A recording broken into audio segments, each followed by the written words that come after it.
Queridos, dentro dessa reflexão a respeito do ser igreja, enquanto celebramos, encerramos uma etapa, iniciamos outra, nós precisamos lembrar, não podemos esquecer, de que a igreja do Senhor Jesus é uma igreja que já nasce com uma missão, ela tem um propósito, ela nasce com uma razão de ser. E se nós fizermos uma leitura simples dos evangelhos, nós podemos perceber que a missão da igreja tem a ver com uma missão de continuidade daquilo que o próprio Senhor da igreja iniciou.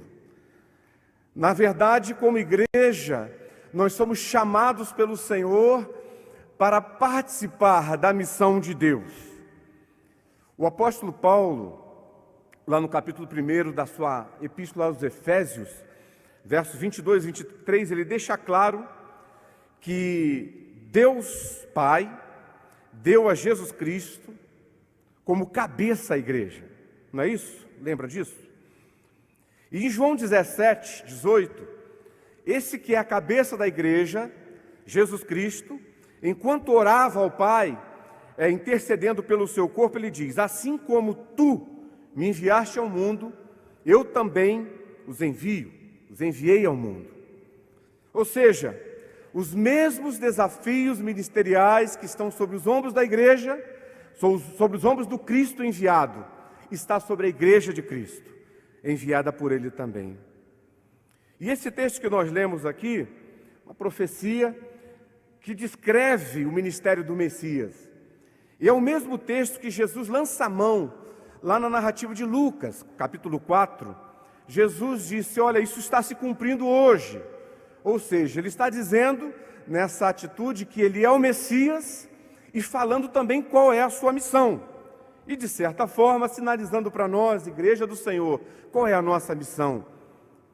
E eu creio que nesse tempo de celebração, vale a pena nós refletirmos sobre isso, nós pensarmos sobre isso.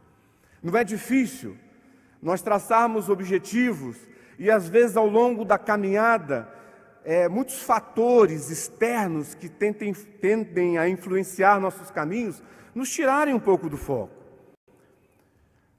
E por isso essa reflexão pode nos trazer à memória e manter viva. Eu fico imaginando como é bom nós celebrarmos, nós comungarmos, celebrarmos a Eucaristia, porque nesse tempo você lembra da graça, do sacrifício, da entrega. Nós não esquecemos. Jesus diz: façam sempre em memória de mim. E eu creio que trazer à memória, relembrar aquilo que é a nossa missão, nos dá a segurança de nos mantermos no foco. Amém, irmãos? Vocês concordam com isso? Esse texto que nós lemos, ele nos apresenta alguns fundamentos básicos do ministério de Jesus Cristo, ministério que nós devemos dar continuidade como igreja do Senhor, igreja aniversariante, igreja filha de aniversariante. Se nós realmente queremos ser igreja, conhecida como igreja de Jesus Cristo, que cumpre a sua missão, precisamos alicerçar nossa caminhada nesses fundamentos. O primeiro que eu consigo perceber nesse texto é o fundamento da proclamação das boas novas, das boas notícias.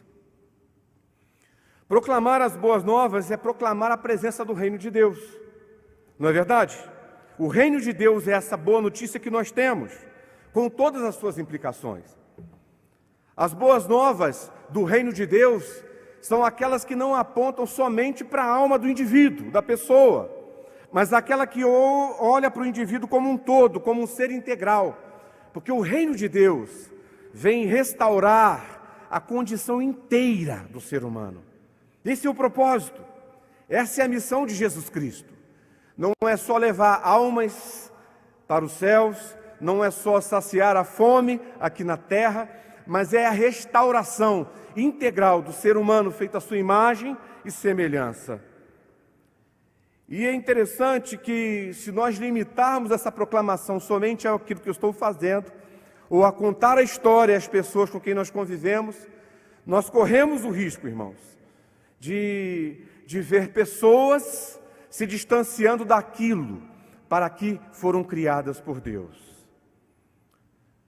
Nós não temos como dizer para a pessoa, eu lembro disso na época que eu estava ainda fazendo seminário, me preparando aqui, que nós estávamos fazendo um evangelismo pessoal com folhetos, aqui próximo ao viaduto do Chá, e um menino pegou um folheto daquele e disse: tio, esse aqui é de comer? A necessidade dele, naquele momento, urgente, imediata, era comida. E o reino de Deus, ele também não é só comida e bebida, mas o reino de Deus também se preocupa com essa necessidade. E Jesus, no ministério dele, nós podemos perceber isso de forma bem clara.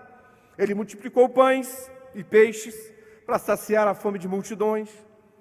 Ele deu atenção a uma mulher desprezada no seu contexto social e ouviu seu desabafo e restaurou a sua dignidade, atribuiu valor àquela pessoa. Jesus Cristo proclamou a boa nova do perdão mediante a graça, aquela mulher que estava prestes a ser apedrejada, porque foi pega em flagrante adultério. Ele sempre olhou para o ser humano inteiro, como um todo. E a face desse ministério que não fragmenta o ser humano, é um ministério que deve ser praticado pela igreja. A proclamação das boas novas deve falar da cruz. Os irmãos concordam comigo? Sim? A proclamação das boas novas deve falar do perdão dos pecados, mediante arrependimento e confissão, como fizemos aqui, porque sem isso não é evangelho. Mas só ganhará legitimidade se, na sequência, vierem as atitudes de repartir, atitude de suprir, atitude de não excluir, mas agregar, atitude simples, mas ao mesmo tempo complexa, de amar, de viver a prática daquilo que é a essência de Deus e deve ser a essência da igreja de Deus. Amém? Um segundo fundamento que eu consigo enxergar aqui, além desse, da proclamação das boas novas, é da cura de corações. Quando nós lemos os evangelhos, lemos as escrituras, nós percebemos que o foco do ministério de Jesus não estava em estruturas religiosas ou formas, mas o foco dele eram pessoas. Quando ele fala aqui que veio buscar e salvar o perdido, ele fala de gente, porque pessoas sempre foram a prioridade do seu ministério. E nós vivemos em tempos difíceis hoje, porque as leis de mercado hoje massacram as pessoas sobre o pretexto de resultado, de eficiência, de produtividade, de número, de conquista de metas. Não é assim que funciona nosso trabalho, nosso dia a dia. Na verdade, essa pressão, o resultado dessa pressão, quem colhe alguma coisa, às vezes são os donos, são os poderosos que às vezes inflam seus egos, e aqueles que cumprem as metas dessa pressão acabam adquirindo doenças emocionais das mais diversas, porque o sistema vigente, o sistema onde nós estamos inseridos, na verdade prioriza coisas em detrimento de pessoas. Coisas, estruturas valem mais do que pessoas. A grande preocupação é quando isso começa a contaminar o coração da igreja de Jesus. Porque, na verdade, se Jesus prioriza pessoas, a igreja também deve priorizar pessoas. E quando isso mina nossa caminhada como igreja, nós corremos, às vezes, nos tornar como Éfeso, que era uma igreja, segundo a declaração ali de Apocalipse, que tinha posturas doutrinárias firmes, uma igreja organizada, uma igreja de doutrina forte. Parecia uma colmeia, de tão perfeita, mas vazia daquilo que deveria ser a sua essência, que é o amor, que nos empurra na direção do outro, que nos empurra na direção do Senhor. O Senhor Jesus Cristo não pode, a igreja do Senhor Jesus Cristo não pode olhar para as pessoas simplesmente como potenciais. Às vezes eu tento me policiar como pastor, para não olhar assim para as pessoas, como potenciais, como dons, como habilidades, como possibilidades de benefícios, ainda que seja para o corpo, para a comunidade. Mas precisamos olhar, enquanto igreja, para as pessoas como gente criada à imagem e semelhança de Deus, que sente, que tem coração e que, na verdade, precisa de cura, precisa ser abraçada.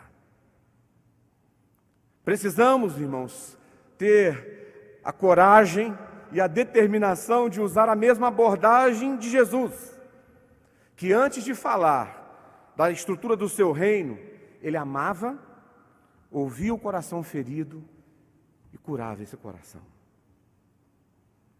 E aí, se você quiser lembrar de alguns personagens bíblicos, você pode fazer uma lista. Por exemplo, Zaqueu, rejeitado na sociedade, pela função que exercia, pelo modo como exercia a sua função. Com certeza um homem carente. Teve o seu coração curado quando Jesus falou para ele assim: olha, eu vou jantar com você, vou na sua casa fazer uma refeição. A mulher samaritana, como já mencionamos aqui, uma mulher sedenta de atenção, de carinho, de alguém que a ouvisse, de alguém com quem pudesse se abrir e colocar suas questões. Ao conversar com Jesus, ela foi acolhida e ela pôde experimentar isso. E o que dizer até do próprio Nicodemos, homem religioso, líder, mestre na sinagoga, mas com um coração carente de uma cura que a religiosidade não podia produzir. Na verdade, a religiosidade só o afastava e o levava para mais longe da cura.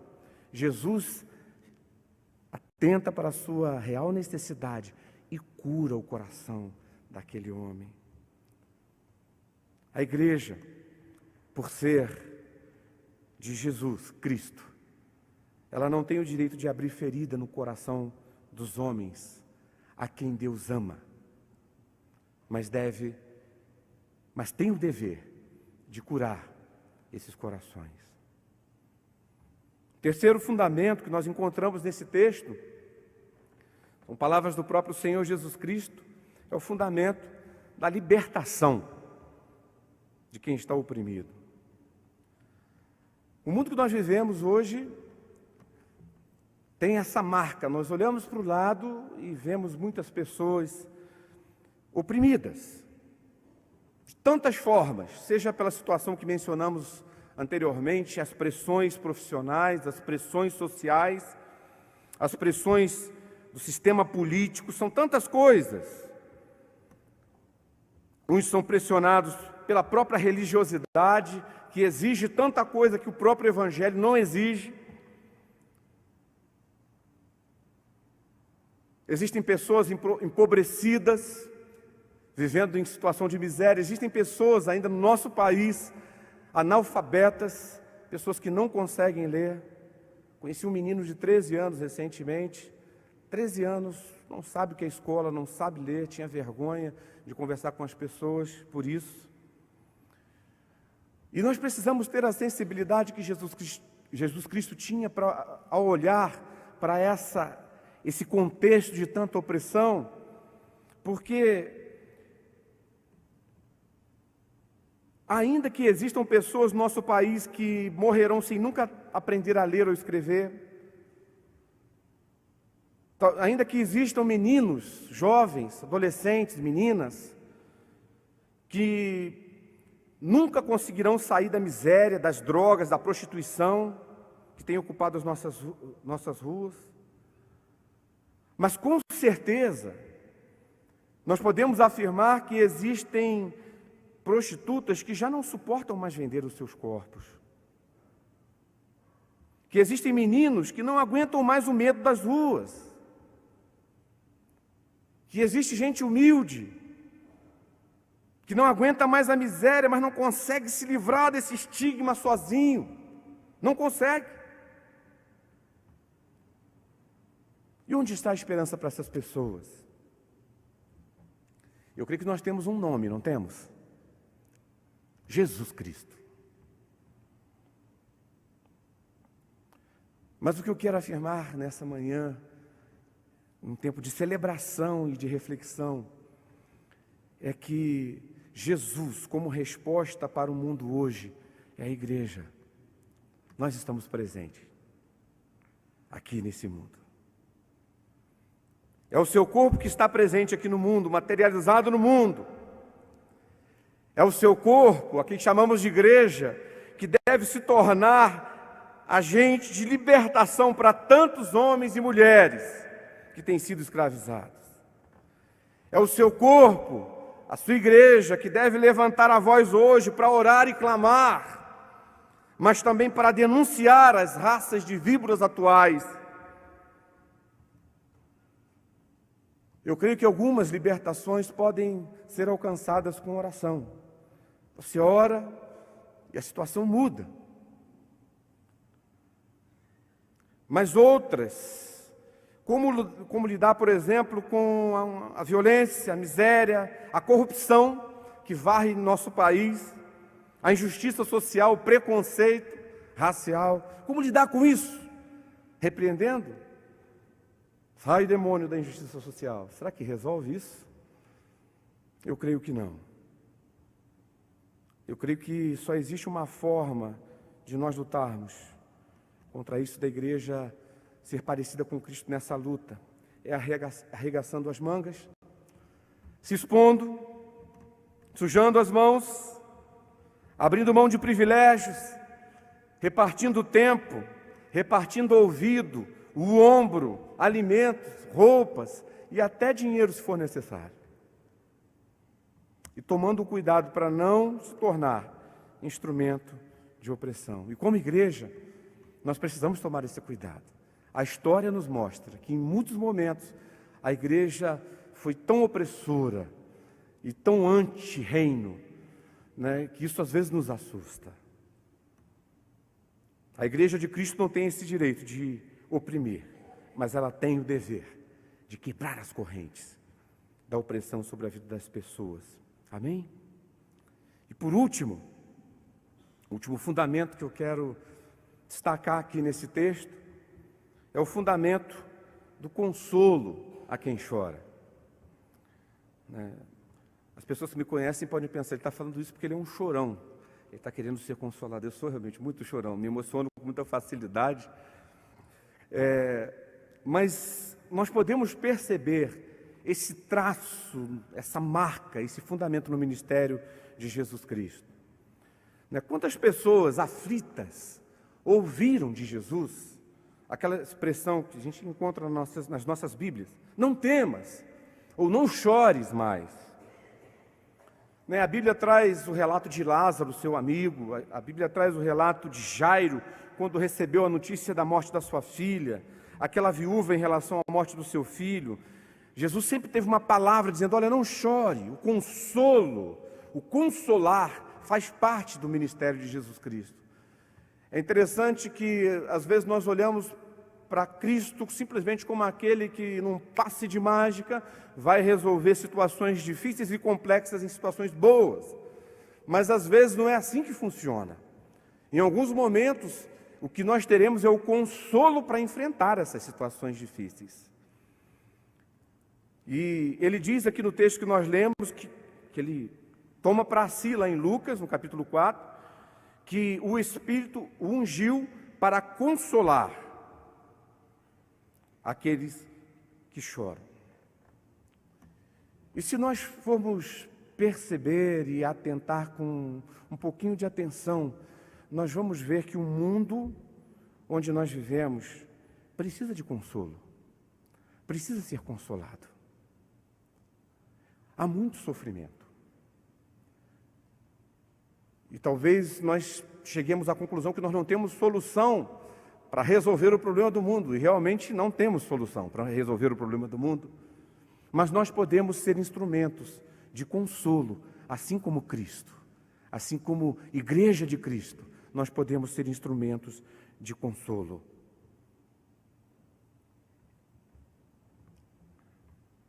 Às vezes, as pessoas mais arrogantes, prepotentes, que às vezes até nos machucam, por trás de toda aquela máscara, às vezes existe alguém que precisa ser consolado, às vezes existe dor ali. Duas coisas podem nos impedir de ser agentes de consolação para o mundo. Uma é a falta do mesmo amor e da compaixão que fez com que Jesus olhasse para as multidões como ovelhas sem pastor e que chorasse por Jerusalém. Eu me preocupo e me policio muito ao andar pelas nossas ruas, de não me acostumar e não encarar como paisagem algumas cenas de pessoas dormindo sob papelões ou debaixo de marquises, porque a tendência às vezes é de nos acostumarmos com isso, como se fosse normal. E aí eu penso em mim, na minha família.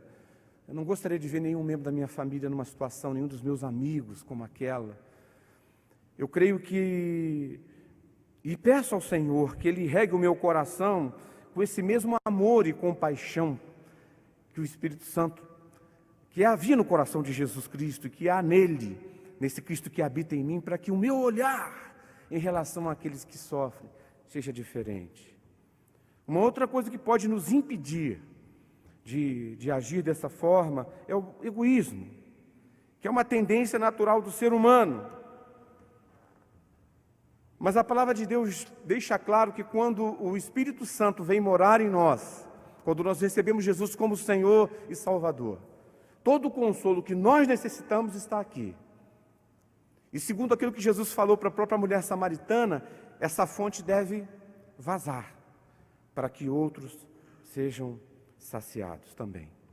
A gente pode até dizer, pastor, eu que preciso de consolo, estou sofrendo, estou com lutas, estou com dificuldades. Paulo, ele diz lá em 2 Coríntios 1:4, é Ele que nos conforta em toda a nossa tribulação, para podermos consolar aos que estiverem em qualquer angústia, com a consolação que nós mesmos somos consolados por Deus. Ou seja, você recebe e você compartilha. Alguns textos, alguns profetas falam sobre isso, a possibilidade de você dar fruto em tempo de sequidão e manter a folha verde. Ou seja, o consolo recebido, vazando, e outras pessoas, mesmo você sentindo a sua dor, sendo agente de consolo para aqueles que precisam disso à sua volta. Para concluirmos, irmãos, o objetivo final do ministério de Jesus Cristo e do ministério da Igreja de Jesus é que homens e mulheres sejam integralmente, o maior número possível deles, sejam integralmente salvos e restaurados, para que eles possam se tornar esse carvalho de justiça relatado aqui pelo profeta Isaías. Agora, diante da realidade que nós vivemos, eu creio que cabe aqui a pergunta para avaliarmos: o que temos feito? Somos igreja. Estamos felizes porque temos recebido graça de Deus e somente pela graça somos quem somos. Agora, essa graça recebida, de que forma ela tem sido eficiente no cumprimento da missão que nos foi confiada? Eu creio que vale nessa noite, cada um de nós aqui, não apenas pastores, conselhos, mas a igreja reunida, refletir. Celebramos, porque a celebração é reconhecimento da ação de Deus na nossa vida. 150 anos de história não se escreve assim, de uma hora para outra, não é algo simples de se escrever. Não é fácil permanecer 150 anos de pé, fazendo diferença. É um grande desafio. A continuidade, para que na continuidade nós continuemos respondendo aquilo que é a expectativa do Senhor para a sua igreja, nós precisamos passar pela avaliação e alinhar aquilo que precisa ser alinhado, para que o objetivo seja alcançado. Como Igreja Filha, nós completamos em março 69 anos. Estamos também numa idade bem tranquila, novinhos. Muito tempo ainda pela frente, muita história para escrever. Mas que façamos aqui, Igreja Mãe, Igreja Filha, essa reflexão. E que, com a graça de Deus, afinemos o cumprimento dessa missão com a missão de Deus. Amém? Que Deus nos abençoe.